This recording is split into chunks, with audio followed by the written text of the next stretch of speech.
Olá, sejam muito bem-vindos ao Papo com os Autores, um programa da Editora do Brasil. O meu nome é Fernando Bispo e hoje eu recebo as professoras e autoras no estúdio. A primeira delas é a Lúcia. Lúcia Teixeira é professora de Linguística e Semiótica da Universidade Federal Fluminense e pesquisadora do CNPq.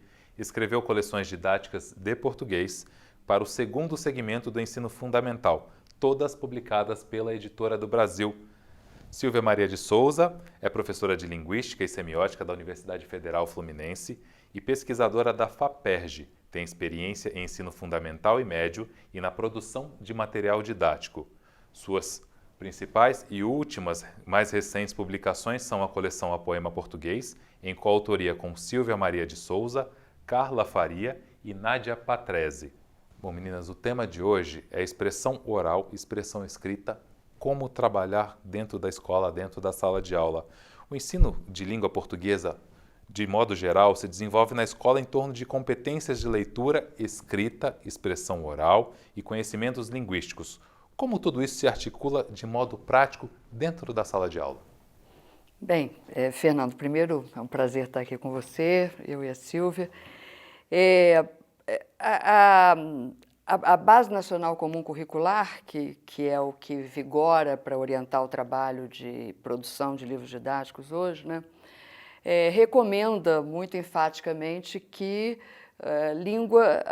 o ensino de língua seja pautado no desenvolvimento da percepção da linguagem como uma forma de estar no mundo com participação social, com engajamento, com consciência crítica, com percepção do outro. Então, isso tudo, que é uma forma geral de conceber a linguagem, nas aulas de língua portuguesa se dá de modo muito particular, porque a língua portuguesa é a língua que os alunos falam e, portanto, é o modo que eles têm de habitar o mundo, né? Esse modo de habitar o mundo, na escola, vai se desenvolver em atividades didáticas particulares, que na aula de português são essas mesmas que você enumerou. Para que a gente dê conta de tudo isso, de todas essas, digamos, sessões que um curso de português deve ter, e mais dessas atitudes todas que se espera que um aluno tenha em relação à linguagem, nós consideramos sempre que o texto tem um papel central.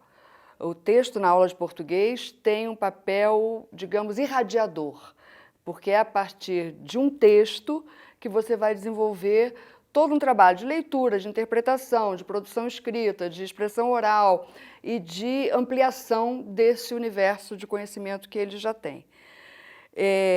A escola tem que sempre partir da experiência do próprio aluno. Então, é importante que os textos sejam textos que estejam adequados à faixa etária, aos interesses daqueles alunos, isso de um lado. De outro lado, a escola tem também a obrigação de elevar o nível de aspiração dos alunos, né?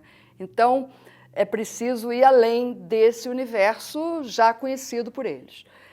Então, como é que a gente faz isso na escola? A gente faz isso oferecendo ao aluno oportunidades para que ele desenvolva esse seu conhecimento de mundo e, por meio desse conhecimento de mundo, desenvolva a atividade da linguagem.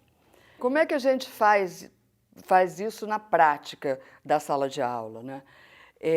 Você não pode começar trazendo um texto para o menino, você tem que falar um pouco desse contexto relacionado ao texto. Então, se você traz uma notícia para ele ler, você tem que fazer uma discussão com ele primeiro, do que trata essa notícia, o que você sabe sobre isso, você já leu sobre isso em algum outro lugar, isso acontece na sua rua, na sua cidade, como que acontece? Você tem que pode trazer imagens para ele observar, tem que motivar, trazer o menino para aquele texto de algum modo. Em seguida, você tem a leitura propriamente do texto, em que ele vai... Aí, o professor também, naturalmente, tem autonomia para saber qual é o grau de domínio, de leitura que aquele aluno tem, se ele faz primeiro uma leitura silenciosa, se ele faz leitura oral passo a passo. Bom, e depois ele vai interpretar esse texto, ele vai analisar o texto, ele vai falar sobre as ideias, sobre a forma do texto, muito bem.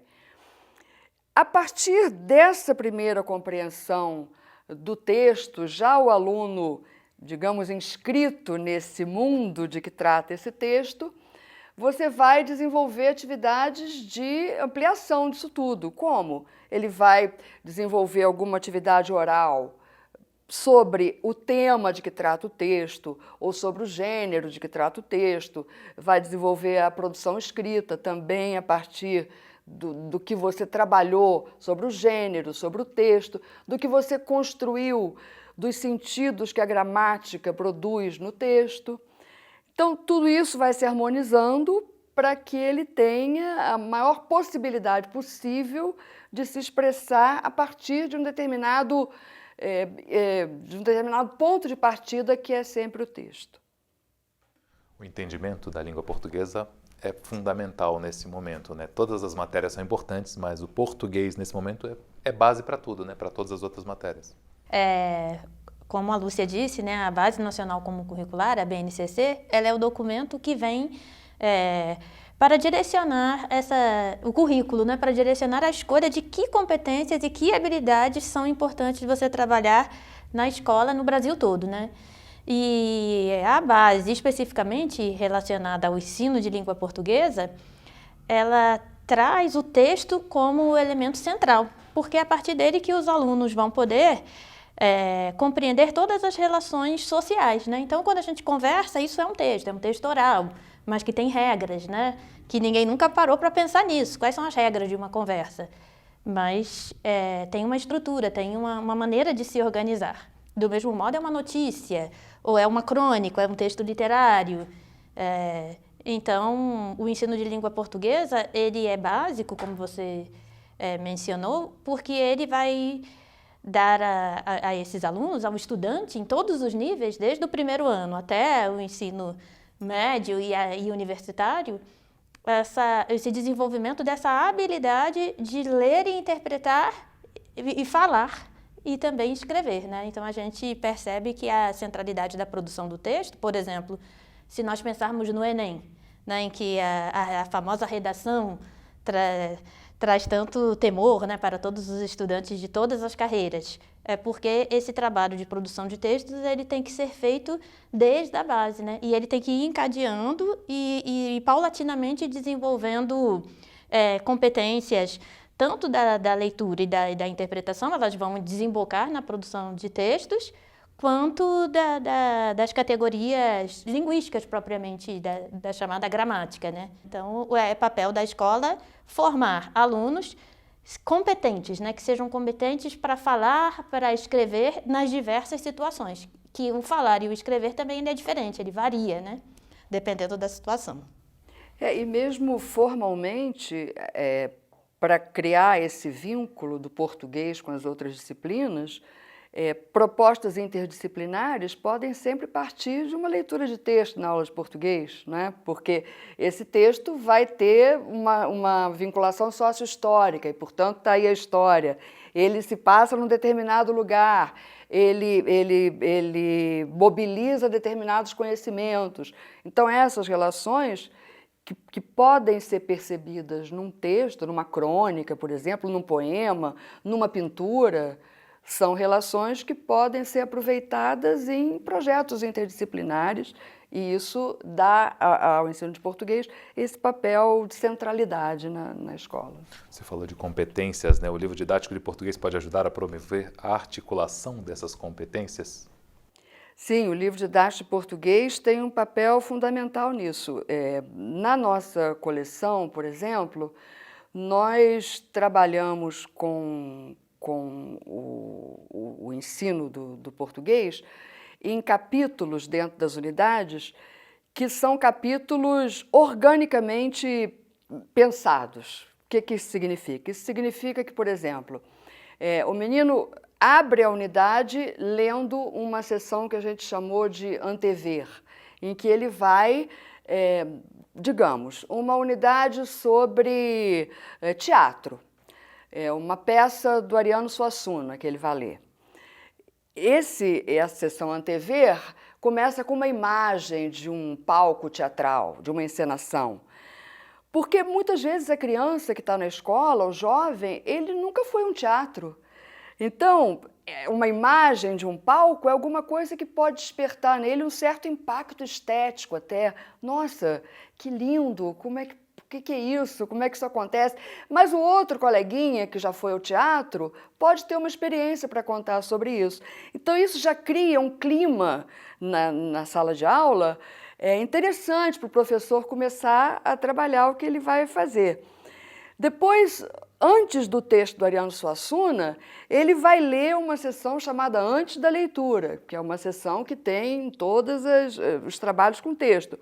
Nessa sessão, ele vai discutir questões que introduzem a leitura do texto, que tanto podem ser questões ligadas, digamos, você pega a capa de um livro e mostra para o menino essa capa do livro. O que essa capa sugere? De que será que esse livro vai tratar? Ou então você traz o autor, traz uma foto do autor e mostra um autor do século passado, digamos, uma fotografia e pergunta, como nós trouxemos da Flor Bela Espanca, por exemplo, escritora portuguesa. Pela fotografia, parece que ela é uma autora antiga ou contemporânea. Então, o que você espera ler nesse poema? Então, isso já cria o clima para a leitura do texto. Em seguida, ele vai ler o texto com as orientações que são dadas ao professor, que pode ser uma leitura oral, uma leitura silenciosa, uma leitura em grupos, e o professor também tem autonomia para decidir isso. Feita a leitura, ele vai fazer um trabalho de estudo do texto que vai abordar o vocabulário, que vai abordar a interpretação propriamente do texto. Na sequência dessa sessão de leitura do texto, ele vai ter uma sessão que a gente criou, que a gente gosta muito, que chama Linguagem, Texto e Sentidos. O que é isso? Isso é uma sessão que vai tomar aspectos particulares do texto, aspectos gramaticais, aspectos linguísticos, aspectos semióticos, que vão explicar para o aluno por que o texto produziu determinados efeitos de sentido.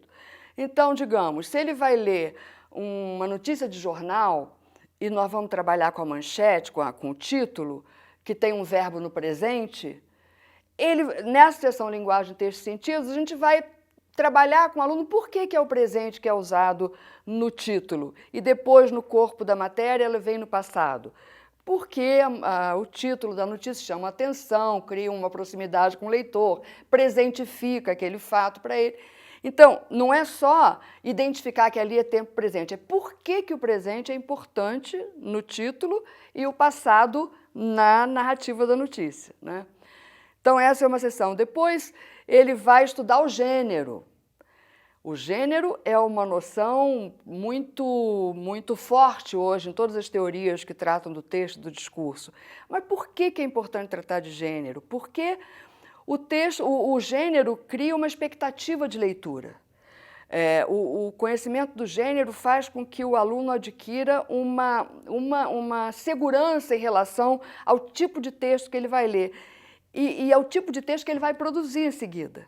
Então, nessa sessão de Gênero em Foco, nós vamos trabalhar com as características de composição, de estilo, de temática dos textos. E depois ele vai ler um outro texto, ele vai fazer tudo isso de novo e ele vai finalmente desembocar na produção, na oficina de produção, que a gente chamou, que é o trabalho de produção de texto. Para esse trabalho de produção de texto, então, nós vamos recuperar esse conhecimento do gênero, o conhecimento da gramática, que foi abordada considerando a noção da língua em uso, e, portanto, é uma gramática prática, funcional, em que ele aprende a estrutura da língua, a organização da língua, mas vinculada aos efeitos de sentido que isso produz nos textos. E para fazer essa produção escrita, também é preciso construir um roteiro para o aluno, porque não adianta você chegar para o menino e dizer faz uma redação, produz um texto sobre sobre A sustentabilidade, a né? sustentabilidade, a importância de atitudes ecologicamente corretas. Se ele não leu nada sobre isso, se ele não pesquisou sobre isso, se ele não tem uma preparação para escrever sobre isso. Não tem referência, né? Não tem referência. Eu acho que durante muito tempo o ensino de produção textual, ele atravessou esse problema. Né? Tem até aquela famosa historinha que era a redação Minhas Férias. Não sei se você lembra, a gente chegava no primeiro dia de aula, o professor de português colocava lá, Minhas Férias. Então você contava, você fazia uma narrativa. E para você escrever sobre um assunto, você tem que ter elementos, você tem que ter informações. E esses elementos, eles perpassam por essa articulação entre habilidades e competências. Né? Ninguém vai escrever um bom texto se não tem informações. E ninguém vai ter boas informações se não for um bom leitor. Então, o ensino de língua portuguesa, ele precisa articular e organizar essas diferentes experiências que o aluno tem até ele chegar a uma produção de textos que seja satisfatória, né? E o grande desafio do professor e da escola e do ensino é ir fazendo essa construção, que passa por essas etapas que a Lúcia falou. E para aprender esse formato, aí daí vem a importância do trabalho com gêneros, né? Para que ele entenda que os textos são diferentes, porque eles têm maneiras diferentes de composição, né? O aluno tem que ter ferramentas. Tem que ter ferramentas, para começar a trabalhar, né? Falando no tema gênero, que é um tema muito falado hoje em dia, a BNCC, a Base Nacional Comum Curricular, nas habilidades referentes à produção de textos, recomenda a adequação entre os diferentes gêneros e suas condições de produção e circulação. Como dar conta disso? Bom, Silvia já falou um pouco sobre isso. Toda essa preparação, digamos, para a produção escrita vai considerar essas condições de produção. Isso por um lado, quer dizer, tudo que ele já veio lendo e ampliando o universo de conhecimento dele sobre um determinado tema vai desaguar na produção escrita e na produção oral, da qual eu já falo. Mas também é preciso definir para o aluno onde vai circular essa produção. O que ele vai fazer com aquilo ali? Aquilo ali não é só uma redação para ele ter nota, não é só um texto para a professora corrigir. Aquilo ali é alguma coisa que tem que ter uma finalidade comunicativa. Então, ele vai ser desafiado a criar um blog da turma. Nesse blog, ele vai poder divulgar esses textos, ou ele vai produzir um abaixo-assinado falando de problemas na escola ou na comunidade, e isso vai circular no jornal da escola ou no jornal da comunidade.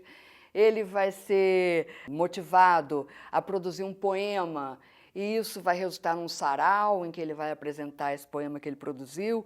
Então, é preciso dar os instrumentos para ele produzir o texto, dar o preparo de conteúdo para que ele possa produzir o texto, mas dizer para ele também que aquilo tem um fim, que aquilo não é uma coisa que vai acabar na escrita em si, né? E, nesse sentido, no trabalho com a expressão oral, o espírito é o mesmo, é vincular a expressão oral a um gênero. Por quê? Porque, claro, que o menino já entra na escola sabendo falar, ele se expressa bem, ele conversa com a família, com os vizinhos, com os amigos, mas na escola ele tem que aprender determinados gêneros da oralidade mais formais. Então, é preciso que ele saiba, por exemplo, se comportar numa entrevista, é preciso que ele saiba argumentar numa exposição oral. E tudo isso ele vai ser levado a fazer nas atividades de oralidade, né, Silvia? Os gêneros, eles são, teoricamente, tipos, né? Tipos estabilizados, são formas estabilizadas, né? A gente, teoricamente, diferencia tipos textuais de gêneros textuais, né? Tipos seriam narrativo, dissertativo, argumentativo, e os gêneros seriam a carta, o romance, a crônica, a reportagem, a notícia. Esses conceitos, eles entram na área de língua portuguesa com muita força, né? Isso é muito falado, muito divulgado. Isso é uma parte da teoria que conseguiu ter assim uma ressonância social, né, da importância do ensino de português, e isso não é gratuito, né, vem desde os parâmetros curriculares nacionais e agora também na BNCC, o entendimento de que é preciso trabalhar com o aluno em todas essas etapas e mostrando para ele as diferentes tipologias. Mas essas tipologias não estão separadas das situações comunicativas, como a Lúcia falou. Então, eu acho que isso torna, a importância disso tudo é para dar ao ensino de língua portuguesa uma funcionalidade. Você não está aprendendo a escrever, você não está escrevendo um texto só porque o professor mandou. Você está escrevendo um texto porque aquilo tem uma finalidade na sua vida, tem um impacto, né? E a partir disso, o processo da escrita, o processo da leitura ou da produção oral, ele fica muito mais, ele faz mais sentido, né? E ao fazer mais sentido, ele vai poder ser realizado pelos alunos com maior gosto, com maior interesse, né? Porque aquilo tem uma finalidade. E a atividade, então, proposta, ela tem que deixar muito clara essa finalidade, né? Para que eu estou escrevendo? Então, por que eu estou escrevendo esse texto? Então, por que eu estou lendo esse gênero textual, né? Nós estamos aqui falando das modalidades oral e escrita da língua, mas será que a escola também não deveria estimular a expressão em outras linguagens e a fluição desses alunos? Ah, claro. A gente fala sempre de oralidade e produção escrita porque é o que se espera da aula de português. Mas a aula de português é muito mais do que isso, né? E o mundo é muito maior do que a linguagem escrita. Então, é preciso expor o aluno à contemplação de outro tipo de obra também. Isso, na nossa coleção, nós fazemos bastante, porque fazemos leitura, tem uma sessão que se chama Comparando Textos. Então, nessa sessão, nós trabalhamos com muitas pinturas, colagens, história em quadrinho, obras que possam ser comparadas com alguma outra que ele leu. Em outros momentos, essas mesmas obras são o texto principal. Há, por exemplo, uma unidade em que ele vai trabalhar com uma colagem do Vic Muniz, que é uma colagem que ele intitulou Atlas, e na sessão Comparando Textos, os alunos vão comparar essa colagem do Vic Muniz, que é um artista contemporâneo, com a pintura Atlas do pintor italiano Guercino, que viveu em 1600 e pouco. Então, essa comparação é interessante, porque ele vai ver que aquilo já se fez de um outro modo, e ele vai ser levado a compreender de que modo a pintura significou aquele tema e de que modo a colagem significou aquele tema. E isso, naturalmente, relacionado aos contextos de produção de ambos. Então, isso é uma forma de estimular o aluno a contemplar uma obra de arte, por exemplo. De outro lado, a gente trabalha muito também no manual do professor com muitas sugestões de enriquecimento. E no próprio livro do aluno há sessões de conexões e Saiba Mais, que a gente chamou de Saiba Mais, que são sessões que vão levando o aluno para outros universos. Então, sites da internet em que ele pode ver aquilo, uma excursão por um museu virtual, por exemplo, que a gente sugira, ou a leitura de uma obra literária que tenha relação com uma história em quadrinhos que foi trabalhada, ou a comparação, como nós fizemos numa unidade, entre um texto literário e um filme que adaptou esse texto literário, como nós fizemos com o romance O Cabré. Então, em muitas situações, o aluno vai estar exposto a essa possibilidade de comparar diferentes manifestações de linguagem, de todas as linguagens. O aluno, ao ingressar na escola, consegue expressar-se oralmente em diferentes situações, em casa, com os amigos, com os vizinhos, discutindo, contando casos, perguntando, gravando vídeos na internet, que é super atual. Qual, então, o papel da escola para o desenvolvimento da oralidade? O aluno chega na escola já sabendo falar, né? Então, quando a gente trabalha o ensino de língua materna, né? No caso, a língua portuguesa, é diferente de você ensinar o inglês, por exemplo, que seria uma segunda língua. O aluno está ali para aprender a falar o inglês. O português não, ele chega na escola e ele já sabe falar.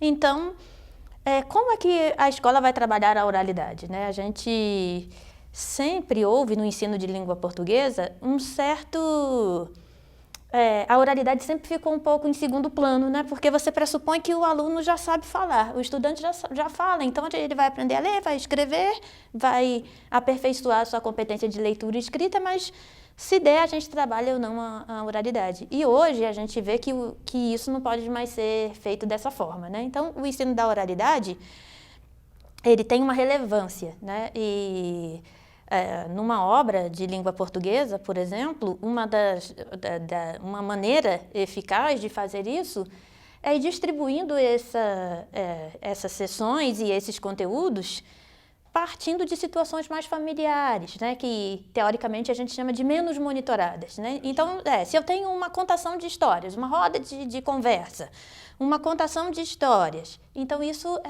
é uma situação mais familiar, né, e menos monitorada. Agora, se eu já tenho a participação numa assembleia, uma assembleia é uma situação de oralidade em que eu tenho um monitoramento muito maior, porque eu vou ter a contagem do tempo para a tomada de turno, quem é que vai falar, as regras, como é que eu faço para falar, eu tenho que levantar a mão, tenho que fazer uma inscrição na mesa, ou, por exemplo, num debate regrado. Num debate regrado você tem, o próprio nome já diz, são regras para que você participe desse debate.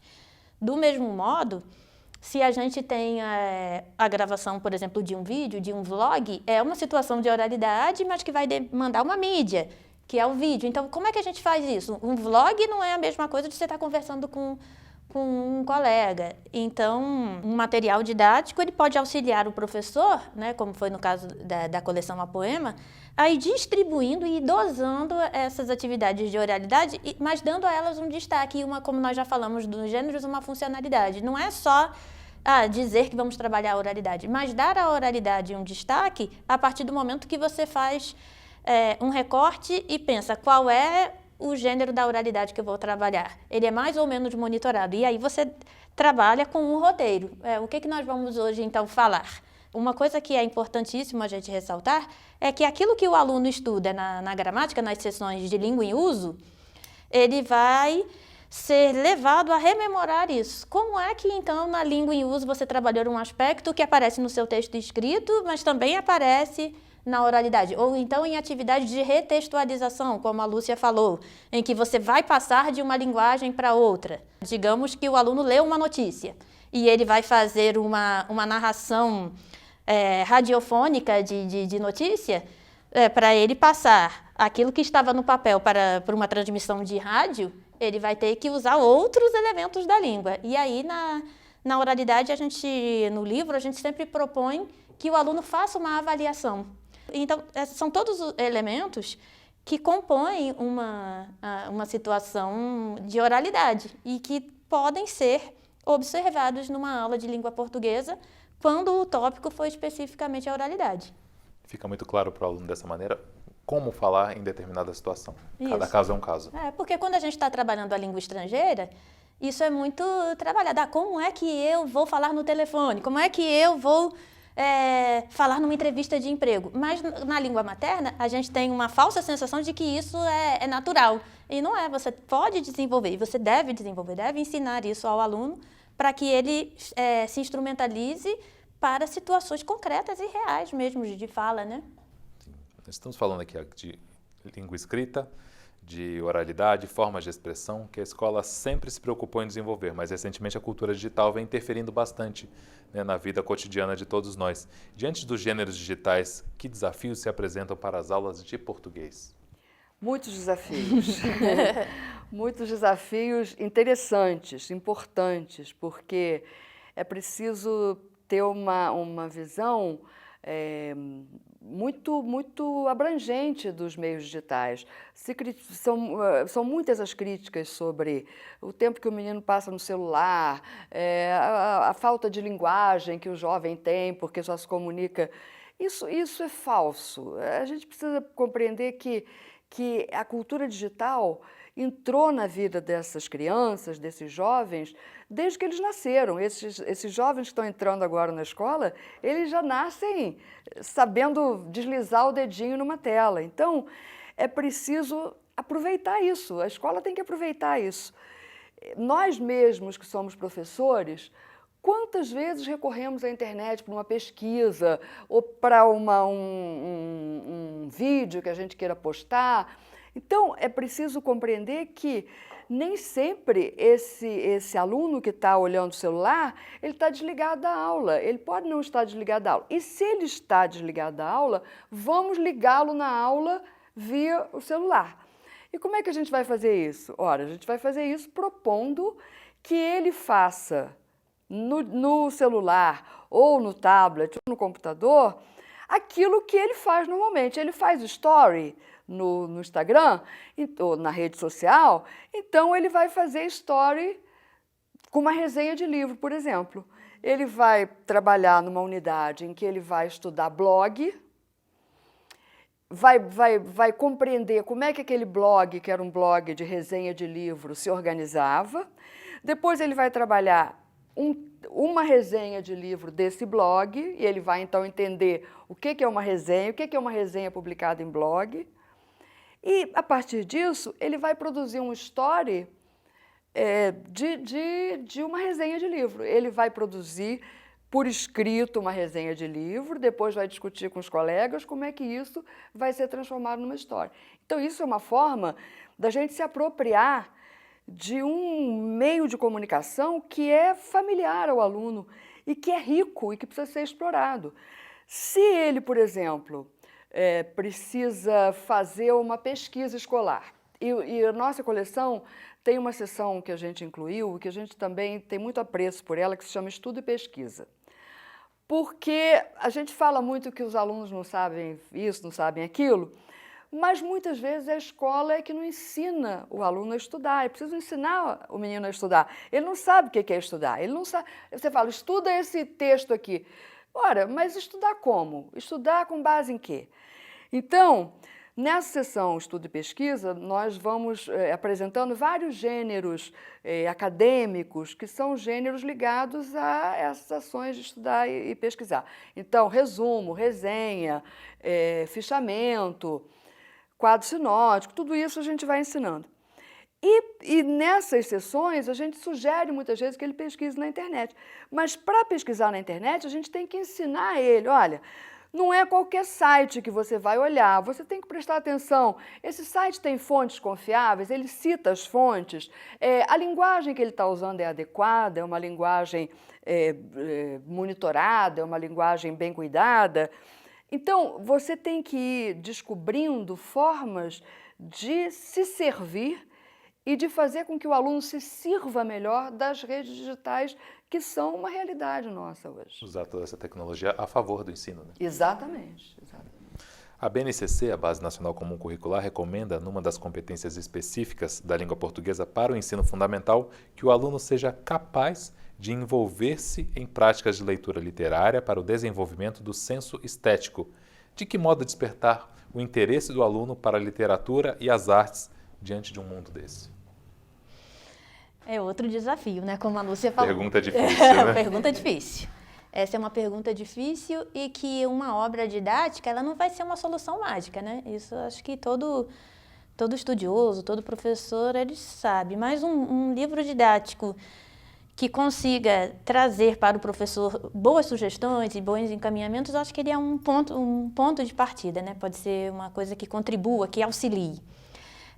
No caso da fruição literária, eu acho que isso passa muito pela seleção, né? A gente teve muita preocupação na coleção A Poema em selecionar textos literários que fossem tanto adequados à faixa etária dos alunos, por um lado, isso é importante, que eles consigam ter uma proximidade com aqueles textos, quanto sem abrir mão da qualidade literária desses textos, né? O que eu quero dizer, sem ir pelo caminho mais fácil, eu vou pegar textos mais apelativos ou que já estão na mídia e que então, portanto, o aluno já gosta. Não. Tentar selecionar dentro dos textos literários, né, que julgamos fundamentais para que ele construa um repertório. Eu acho que uma das formas da gente vencer esse desafio é, primeiro, não negando a cultura digital, que é essa cultura em que os nossos alunos, em que nós mesmos estamos inserindo. Não adianta a gente querer remar contra a maré, né? no outro é um encaminhamento de leitura, né? Então, se você coloca um texto literário muito e joga ali para o aluno e diga, o que é que você acha? Você gostou ou não? Você compreendeu ou não? É claro que em toda a coleção, em toda a obra, a gente vai considerar as opiniões dos alunos, né? E aí, então, o que é que você sentiu? Mas não só, né? Tentando também formar, construir esse olhar do aluno para observar as nuances, né? Então, se eu estou trabalhando uma poesia, como é que o verbal foi utilizado para a construção de tais e tais imagens, né? Numa das unidades nós trabalhamos com poemas visuais, e aí, olha só como também num grafite de rua, a gente tem, às vezes, frases escritas que também podem ser consideradas como poesias visuais. Então, aí o aluno vai percebendo que a arte ela não está separada da vida dele, né? E nós fizemos também nessa seleção, que eu disse, quando eu digo selecionar aquilo que a gente julga importante, não é selecionar sem considerar as manifestações próprias de cada comunidade. Então, a gente sempre teve a preocupação de pensar, quais são as formas artísticas que emergem nesta comunidade. Então, o que é importante porque a gente acaba achando que a arte ela só está nos grandes centros urbanos, né? E toda a comunidade tem a sua manifestação artística, né? Então, e ela está também, a arte, a literatura, na internet. Na própria internet. Nas redes sociais. Os alunos, por exemplo, vão estudar numa unidade 2 contos literários e vão comparar isso a textos produzidos para redes sociais, que são microcontos, né? Contos de poucas linhas e poucas palavras, e eles vão ser estimulados a produzir microcontos e publicar nessas redes sociais. Então, é possível fazer uma articulação entre esses meios diferentes de circulação, formatos, suportes, né? Tudo isso. Está tudo interligado. Né? Ou, por exemplo, lembrei agora dos Instapoetas, né? Que são poemas escritos no Instagram. Né? E aí nós trabalhamos com alguns Instapoetas que se tornaram muito conhecidos e depois eles publicaram em livro, mas no primeiro momento aquela obra surgiu no Instagram. E aí aquilo passou a circular em camisas, em placas, em vários, então mostrando para ele que os modos de circulação vão fazendo com que a poesia não está só num livro empoeirado de uma biblioteca, ela está no Instagram, e aí está estampada numa camisa, está num muro, né? E aí, num outro momento, não. É lá, a Flor Bela Espanca, que é, né, de repente, um texto que ele não conhecia. Então, tá vendo como tem coisas que estão mais próximas, outras que estão mais distantes. E aí você vai mostrando para o aluno que é um grande passeio, né? Uma grande viagem por textos mais próximos, outros mais antigos. E eu acho que com isso você vai equilibrando e é mais fácil você se aproximar, né, desse aluno. Você desperta o interesse. Você desperta o interesse. Às vezes por ferramentas que estão na palma da mão, como o celular. Isso.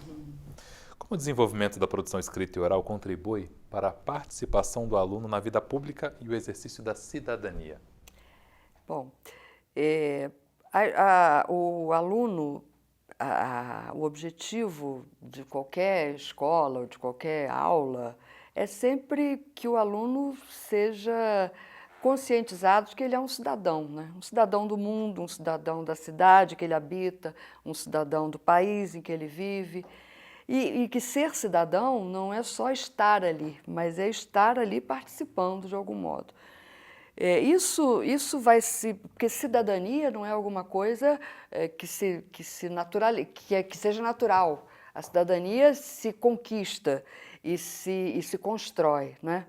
Então, se há algumas ações escolares que são objetivamente voltadas para esse pertencimento sócio-histórico a um determinado momento, como, por exemplo, ele vai ler no livro uma carta de leitor, vai aprender sobre aquele gênero de carta de leitor, uma carta de reclamação, tem uma árvore caindo na minha rua, ou tem um esgoto que está vazando.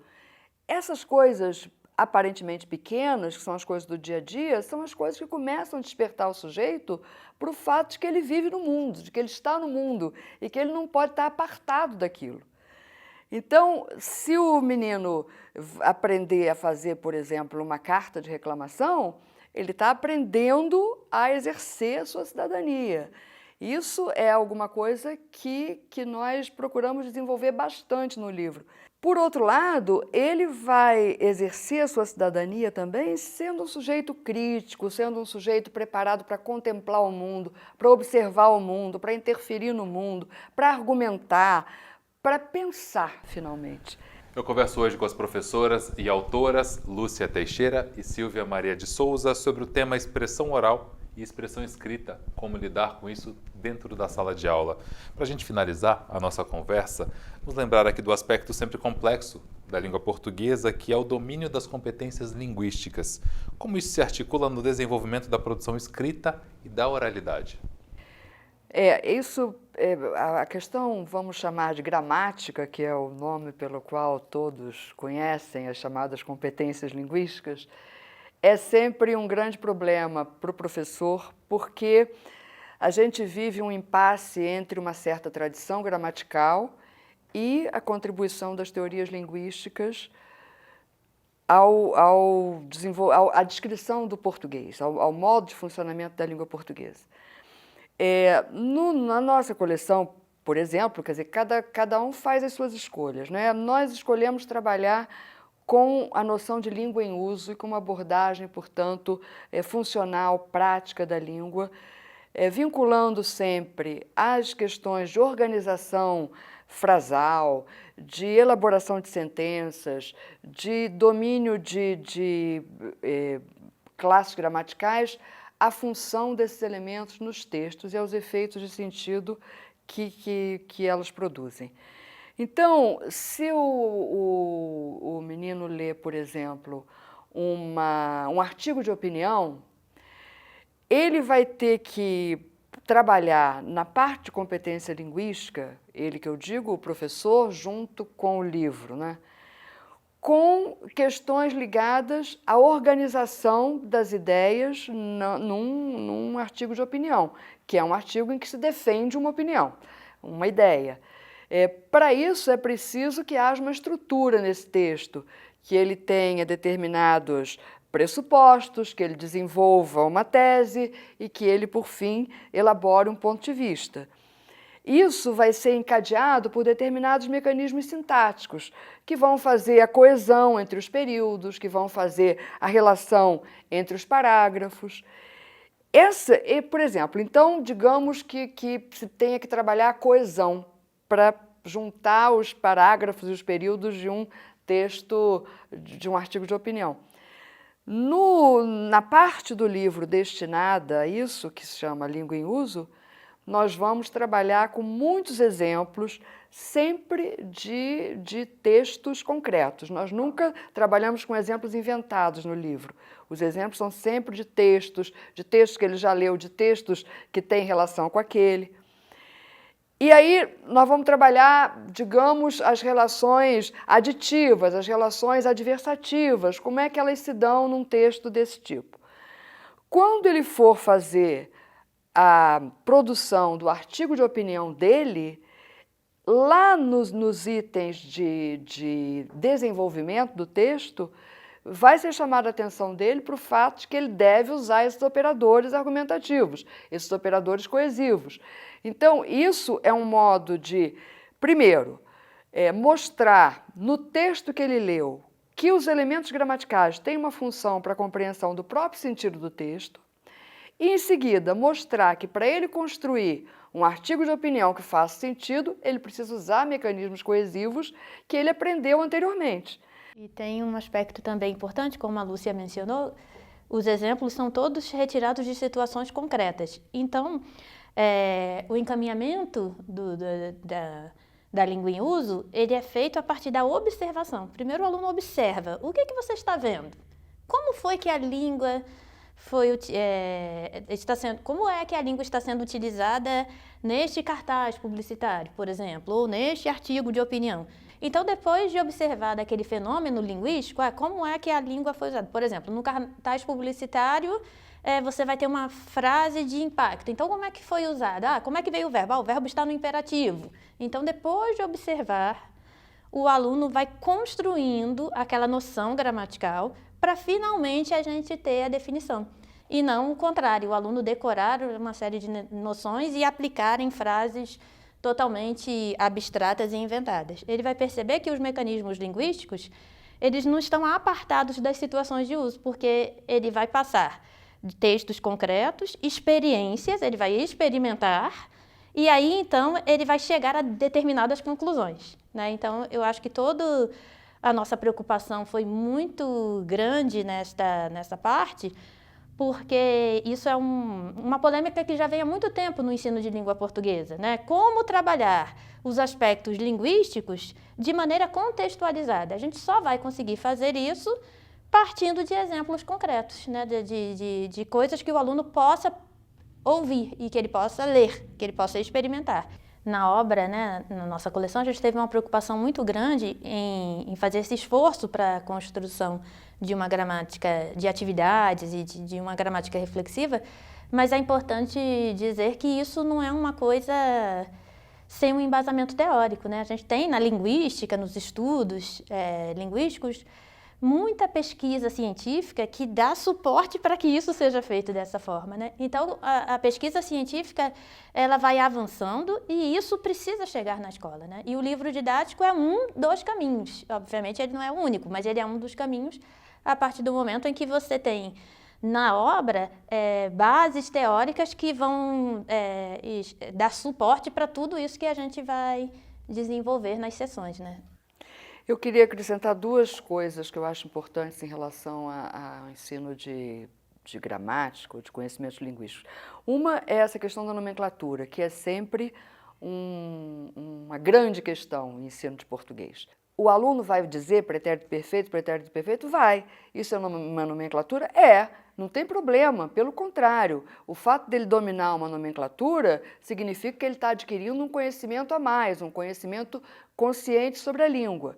Então, ele vai saber que um tempo se chama pretérito perfeito, outro se chama pretérito imperfeito, ele não vai saber disso, claro, no 6º nem no 7º ano, mas ele já soube lá atrás, mas ele vai usar esses nomes porque a nomenclatura tem uma função, porque ele sabe por que um se chama imperfeito e o outro se chama perfeito, porque um se refere a uma ação continuada no passado, o outro a uma ação concluída no passado, mas isso faz sentido para ele. A nomenclatura passa a fazer sentido para ele.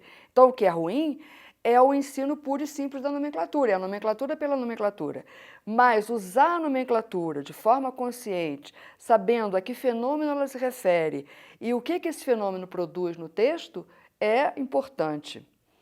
E a outra questão que é fundamental observar em relação ao conhecimento linguístico é a questão da variação linguística, porque é preciso que o aluno perceba que a língua é múltipla, é heterogênea, é variada, e que ele não fala da mesma maneira em casa como ele falará numa entrevista de emprego, que o locutor de televisão de Manaus fala diferentemente do locutor de televisão de São Paulo, e que cada região tem as suas peculiaridades de fala, e que cada situação social exige um comportamento linguístico diferente.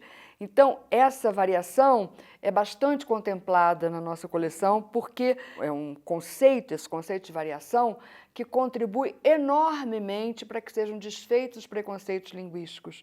Então, não existe uma língua única, não existe uma norma culta, ideal, perfeita. Existem normas urbanas de prestígio, existe uma norma padrão, mas essa norma padrão se adequa a situações diferentes. Então, a norma padrão usada numa notícia não é a mesma norma padrão usada num texto literário, não é a mesma norma padrão usada num debate escolar. Luciana, muito obrigado pela tua presença. Foi um Silvia, prazer. obrigado. Obrigada. Foi um prazer conhecê-las, um prazer entrevistá-las. O programa Papo com os Autores fica por aqui. Se você tiver dúvidas, questionamentos, perguntas, mande aqui nas redes sociais da Editora do Brasil. Até o próximo programa. Tchau.